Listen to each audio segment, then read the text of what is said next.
الحمد لله الذي هدانا لهذا وما كنا لنهتدي لولا أن هدانا الله أشهد أن لا إله إلا الله وحده لا شريك له أشهد أن لا إله إلا الله وحده لا شريك له وأشهد أن محمدا عبده ورسوله صلى الله عليه وعلى آله وأصحابه والتابعين لهم بإحسان إلى يوم الدين أما بعد.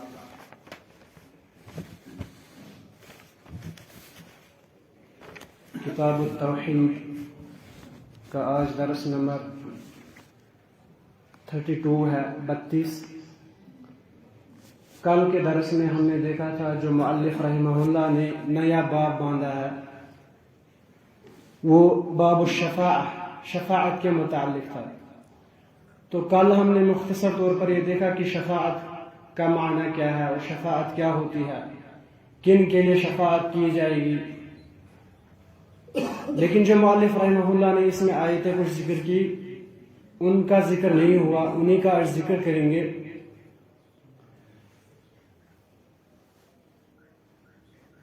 جیسا کہ ہم نے دیکھا کہ شفاعت رسول اللہ علیہ السلام اور مشرکین کے اختلاف کا خلاصہ تھا، کیونکہ وہ دوسروں کی عبادت اسی لیے کرتے تھے تاکہ شفاعت حاصل کر سکے. لیکن یہ ثابت ہوا کہ کوئی بھی شفاعت نہیں کر سکتا جب تک نہ اس میں 3 چیزیں ہوں.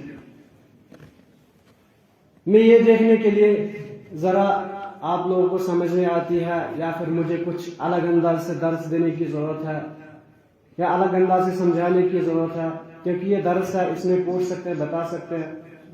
میں نے کہا کہ تب تک شفاعت نہیں کی جا سکتی جب تک میں 3 چیزیں ہوں گی.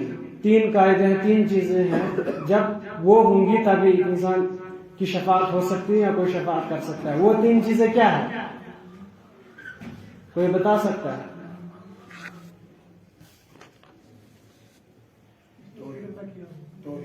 بالکل. ایک تو انسان موحد ہونا چاہیے تبھی اس کی شفاعت ہو سکتی ہے. اور 2 چیزیں، وہ توحید نہیں آتا ہے، یعنی انسان مخلص ہونا چاہیے کلمہ پڑھنے میں.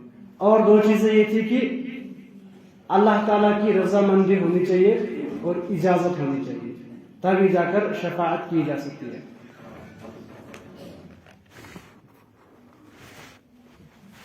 اس باب کے باندھنے کا مقصد خلاصہ ناصر سعدی رحمہ اللہ بھی بیان فرماتے ہیں کہ اس باب کو مؤلف رحمہ اللہ نے اس لیے ذکر کیا تاکہ ان نصوص کا ذکر کیا جائے، کیونکہ مشرکین انہی کو وسیلہ بناتے تھے، اسی شفاعت کی نیت سے ان کی عبادت کرتے تھے. تو بہرحال مؤلف رحمہ اللہ نے اس میں پہلی آیت جو لائی ہے سورہ انعام کی ہے. اللہ تعالیٰ بیان فرماتے ہیں وَأَنذِرْ بِهِ الَّذِينَ يَخَافُونَ أَن يُحْشَرُوا إِلَى رَبِّهِمْ لَيْسَ لَهُم مِّن دُونِهِ مِن وَلِيٍّ وَلَا شَفِيعٍ لَعَلَّهُمْ يَتَّقُونَ. اے اللہ کے نبی علیہ السلام ان لوگوں کو ڈرائیے جو اللہ تعالیٰ کے سامنے جانے سے ڈرتے ہیں.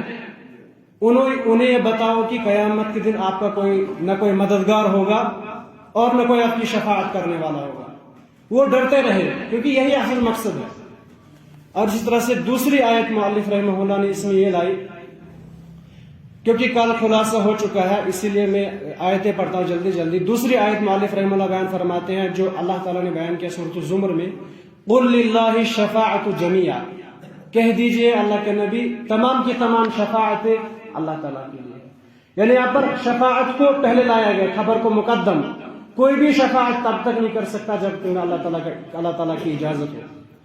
اسی طرح سے تیسری آیت سورۃ البقرہ کی اللہ تعالیٰ بیان فرماتے ہیں من ذا الذی یشفع عنده الا باذنہ، کون ہے جو شفاعت کر سکتا ہے اللہ تعالیٰ کے پاس سوائے وہ جس کو اللہ تعالیٰ اجازت دے.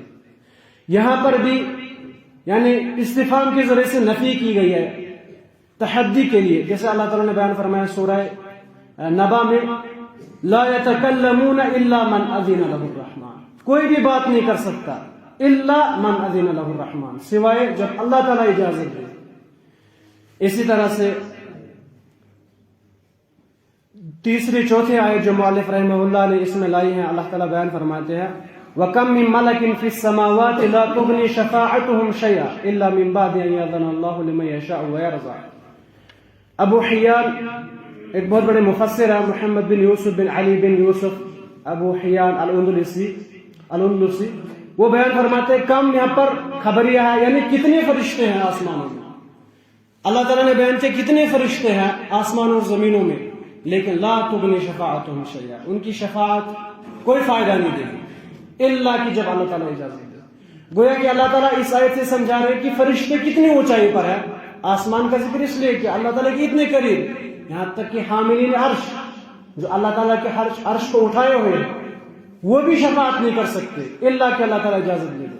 تو ہم کیسے کسی آدمی کی، کسی ولی کی یا کسی عالم کی اتباع کرے، کسی عالم کی عبادت کرے، یا پھر یہ نیت رکھے کہ یہ ہماری شفاعت کرے گا، جبکہ فرشتے بھی اللہ تعالیٰ کی اجازت کے بغیر شفاعت نہیں کر سکتے. اسی طرح سے ایک اور آیت ہے جو عظیم آیت ہے، ابن القیم الجوزیہ رحمہ اللہ بیان فرماتے ہیں یہ آیت شرک کی جڑوں کو کاٹ دیتی ہے. اللہ تعالیٰ نے بیان فرمایا قُلِ ادْعُوا الَّذِينَ زَعَمْتُم مِّن دُونِهِ، کہہ دو کفار سے، مشرکین سے جو اللہ کے سوا دوسروں کو پکارتے ہیں، لا يملكون مثقال ذرة في السماوات والارض، زمین و آسمان میں ایک ذرے کے برابر بھی وہ کسی چیز کی ملکیت نہیں رکھتے. یعنی اللہ تعالیٰ نے ملکیت ان کے ہاتھ میں رکھی ہی نہیں ہے جن کو تم پکارتے ہو. پہلی چیز ملکیت ہی نہیں ہے ذرے کے برابر. یعنی اس کا مطلب یہ نہیں کہ ذرے سے جو کام ہے اتنی ملکیت رکھتے ہیں، البتہ یہ اکثر کے لیے آتا ہے، اکثریت کے لیے. جیسے ہم بھی کہتے ہیں کشمیری میں ہتو، تو مطلب یہ ہوتا ہے کہ بہت سارے. ویسے اللہ تعالیٰ نے کہا ذرے کے برابر بھی وہ، یعنی کچھ بھی ملکیت نہیں رکھتے. دوسری چیز کہا اس آیت میں وَمَا لَهُمْ فِيهِمَا مِنْ شِرْكٍ، نہ ان کو کوئی شراکت ہے اللہ تعالیٰ کے ساتھ، نہ انہوں نے اللہ تعالیٰ یعنی زمین و آسمان بنانے میں نہ وہ شریک تھے، نہ وہ رزق دینے میں شراکت کرتے ہیں. اور تیسری چیز اللہ تعالیٰ نے بیان فرمائی وَمَا لَهُ مِنْهُمْ مِنْ ظَهِيرٍ، نہ ان میں سے کوئی اللہ تعالیٰ کا مددگار ہے، نہ اللہ تعالیٰ ان سے کوئی مدد لیتا ہے.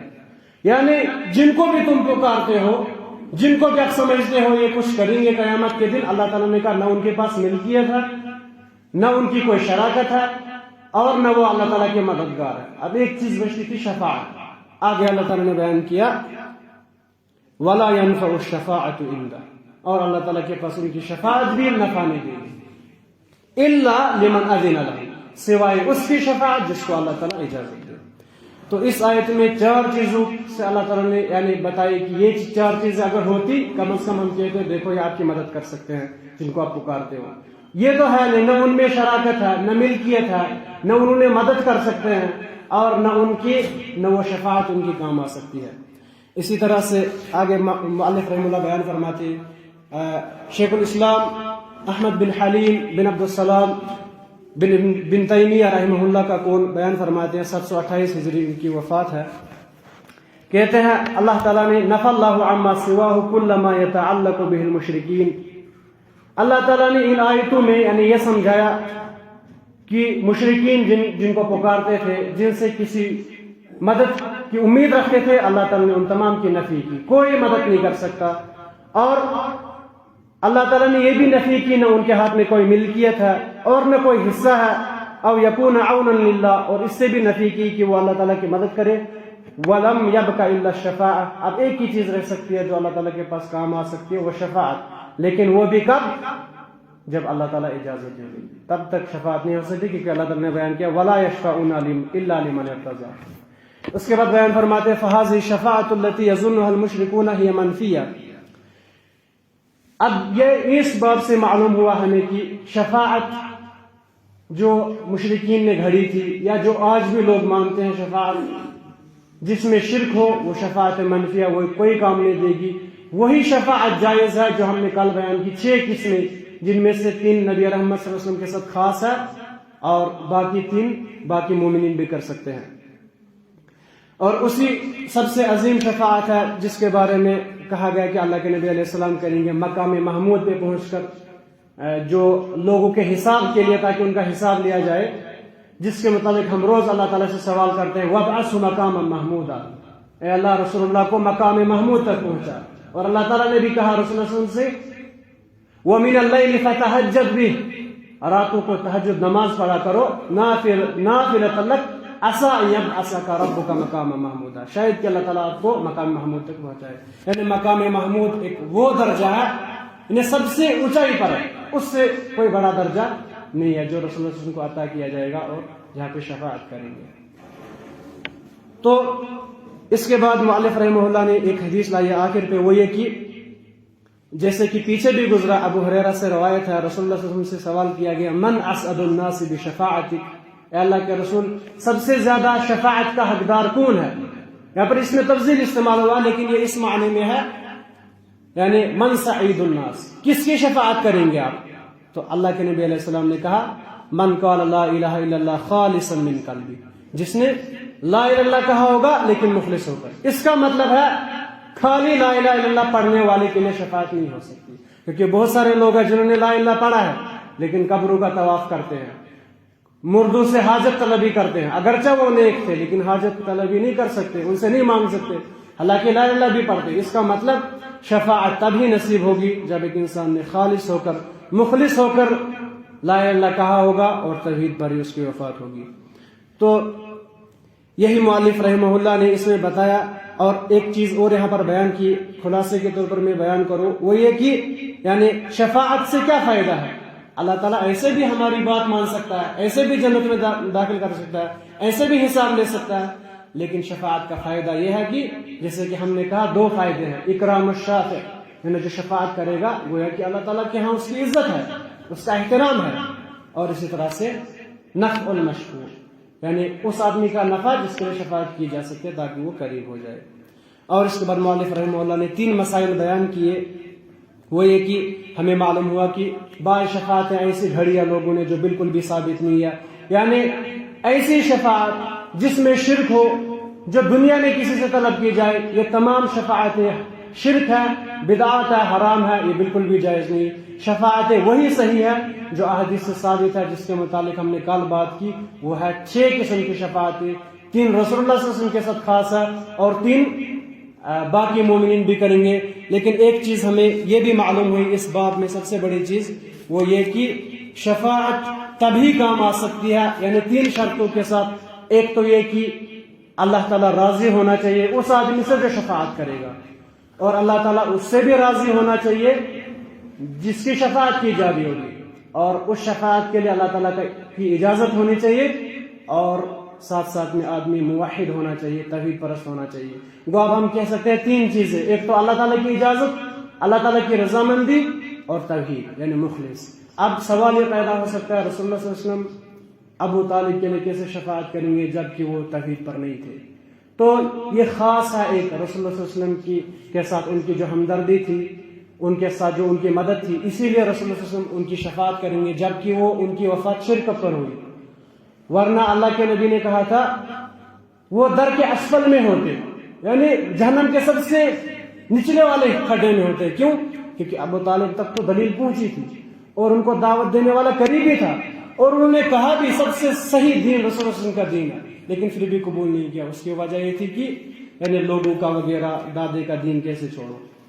تو ان کی جو شفاعت ہے وہ ایک خاص ہے، لیکن پھر بھی رسول اللہ صلی اللہ علیہ وسلم کی شفاعت ابو طالب کو جہنم سے نہیں بچا سکتی، سوائے اتنا کہ ان کے عذاب میں تخفیف ہو جائے گی، ان کے عذاب میں کمی ہو جائے گی.